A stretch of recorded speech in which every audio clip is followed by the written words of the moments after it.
Hey, horror movie night. I know we're all on lockdown, so here's a little bonus episode for you. I'm sitting down talking to Alan Trezza, who is the mind behind We Summon the Darkness, a film that I desperately wanted to see at Fantastic Fest in September, and it just didn't work out in my schedule. So I was so excited to be able to finally watch it. Alan, thank you so much for taking some time to join us. Thanks so much for inviting me on the show. So I don't want to dive too deep into the movie because obviously I don't want to spoil anything for people. It's a very layered movie with some nice twists all throughout. But let's talk a little bit about the overall theme of the movie, which is the satanic panic of the 80s. Were you a child of the 80s growing up in that time frame when all that was going on? And yes, I was. I was a teenager growing up in the 80s. I was a heavy metal fanatic. I played metal in a heavy metal band. I played drums, actually, in a heavy metal band. I had the mullet, the jean jacket with the back patches and everything. And I remember getting a lot of dirty looks from some certain adults and having to have a lot of aggravating conversations with people who thought that I was a Satan worshiper because I listened to Slayer and Dio and King Diamond. And the irony of that is that it wasn't my mind or my friends' minds being poisoned by the music. It was their minds being poisoned by the religious right, who was trying to tell them that Satan is speaking to us through backwards messages that never actually existed. Yeah, no, exactly. And I'm glad that you gave a shout out to King Diamond because Merciful Fate has a song that makes an appearance in the movie, which is amazing to me. They do, and we're very grateful to them for saying yes. Of course, it was up to me and the rest of my collaborators. This music would be flooded with everything from Megadeth to Slayer to Metallica to Maiden, but our budget was pretty constricted, so we weren't able to afford a lot of the music that we would have liked to have. Well, and it's fun too because the movie for I would say like the first 30 minutes is like this weird blend of like heavy metal parking lot meets Dazed and Confused. Like it's just a group of teenagers getting to know each other and talking about music and dissecting it, but then it takes that sinister twist into the horror genre, which is really really cool. And I like that that was a setup. Were there any non-horror films that kind of helped backbone the dialogue of the film? Well, you got one of them. Heavy Metal Parking Lot was a big inspiration on this movie. The other inspirations, I would say, the documentary Paradise Lost about the West Memphis Three. Those are the three teens who were falsely convicted and sentenced to death row for the supposed murder of two children. So basically, what had happened is these two children were killed, and the town turned on these three teenage boys, and they said, well, they must have done it because they dress in black and they have long hair and they listen to Metallica. So those three teens were basically sentenced to death. And it wasn't until about 6 or 7 years ago, thanks to the efforts of people like Henry Rollins and Eddie Vedder and Johnny Depp, that these kids were retried and released. So basically, those two documentaries, as well as the great documentary, The Decline of Western Civilization, Part 2, The Metal Years, which chronicles the rise of metal, in LA, and also has a section about satanic panic on it too. And it seems like, in general, the satanic panic theme has been popping up a lot again in 2020 and 2019. Do you have any idea why that might be the case? No idea. I mean, the same thing that there must be something in the air. There must be, something in the zeitgeist. My first film, Burying the X, was a zombie comedy, and when I first wrote it, basically the zombie genre was dead. It was so dead that nobody wanted to make it because no one believed that there was an audience for zombie films. And then before you know it, World War Z comes out, and Walking Dead is the highest rated show of all time. So just so happens, I think these things come in waves. I also think that there's a lot of fear and paranoia, and there's a lot of lies being told. And I think that there's some unfortunate parallels between the satanic panic of the 80s and where we are right now in 2020. And I mean, the Satanic Panic of the 80s gave us some really, really great horror movies at the same time. We got like Trick or Treat and Black Roses out of that time period. So it's exciting to see. As you said, it goes in waves to see what this next wave is going to be, and what will be in 20 years. Like We Summon the Darkness, I think genuinely has the potential to be that film that we look back at 20 years later the same way that we do with Trick or Treat, as this ultimate heavy metal horror film. Thank you so much for the compliment. I hope so too.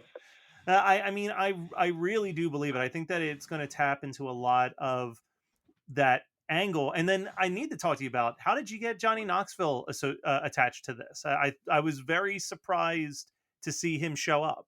I've always been a fan of stunt casting in films. Martin Scorsese does it a lot with his early films, where he put comedic actors in some very serious roles, like he did with Jerry Lewis in The King of Comedy. So I always wanted to stunt cast the role of Pastor John Henry Butler.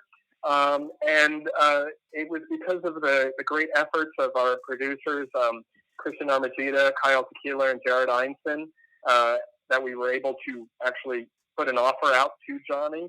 And then it was also the opportunity to work with Mark Myers, a brilliant filmmaker, who was just coming off of an indie hit called My Friend Dahmer, that did incredibly well and made a star out of Austin Lynch, who he cast to play Jeffrey Dahmer. So I think it was just a confluence of those events. And what a huge tone shift for him to go from My Friend Dahmer to We Summon the Darkness, because My Friend Dahmer is so heavy and so like, and then to this, which is just a lot of, it's a great fun group movie. Like, this is one of those movies that makes me nostalgic for being a kid renting videos from the video store and watching with my friends. Well, yeah, as I said, I mean, I grew up in the 80s renting these movies when you would still go to a video store and rent them. And I remember the big, giant cardboard boxes that you would rent the movies in. And yeah, this is an homage to that time period, to those movies, to the music. It's really sort of my love letter to that. But at the same time, capturing something really fun and energetic that hopefully anyone who decides to rent it or buy it, hopefully they get their money's worth. Well, and speaking about renting and buying it, obviously the festival run is over. Now, if people are listening to this interview and they're saying, all right, you hooked me, I want to see it, how's the best way for people to see We Summon the Darkness? April 10th, it drops on VOD, digital, basically any way you can stream this thing, or any way you can stream movies these days, it will be available on.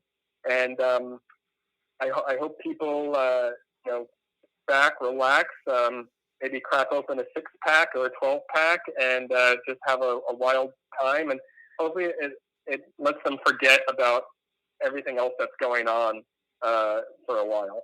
And we're talking about the 80s, we're talking about the big box VHS tapes, and I'm obviously a collector, so I do need to ask for my own giant stockpile of DVDs and Blu-rays and VHS tapes. Is there plans of a physical release as well, or is it going to be strictly digital?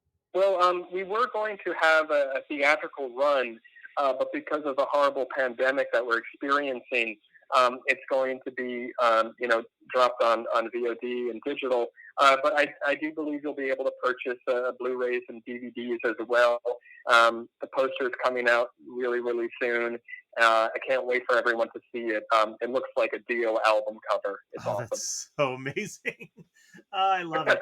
We literally, over here on the Horror Movie Night podcast in October, we did Rocktober. So we covered all of the major heavy metal horrors that we could get our hands on for that entire month. So we're a bunch of heavy metal horror fanboys over here. So this was like our dream come true when we saw the trailer for this. So thank you so much once again. And I hope we delivered too. There's nothing worse than getting your hopes up for something that you think really speaks to you, and then they kind of gloss over it, or you can tell that the people involved don't really know what they're sort of making a movie about. Hopefully, everyone, and I know that everyone involved in this wanted to make it because of the love of the time period and the music. Well, and I can say this from someone who's watched it, and to reflect back on that Rocktober that we did. one of the things that we compared was something like a Black Roses or a Rock and Roll Nightmare versus a Rocktober Blood, where Rocktober Blood feels very much like a cash in written by people who were just trying to jump on that bandwagon that didn't really know music and didn't really know what real heavy metal was. And everything else that we've watched feels very genuine. And this is the I mean, Merciful Fate is in it. Merciful Fate is not a band that's going to be in a movie that's written by someone who doesn't know what they're talking about. Right, right, as I might have mentioned, if it was up to us, the soundtrack would be flooded. I mean, every single scene would have been, flooded with a Megadeth tune or a Slayer tune or Lita Ford to give the girls, some props. But our budget was just too low, and we really couldn't afford some of these bands. But trust me, had we had the means, the soundtrack would have just been rocking and just a classic that everyone would want to own. But we're really happy with what we managed to get. There are some gems in there that we managed to get, thankfully. And the score is great too. It's all around a great film. Well, thank you so much, Alan. Guys, April 10th, get ready to start renting this movie because you're going to love it. It's been co-signed by myself.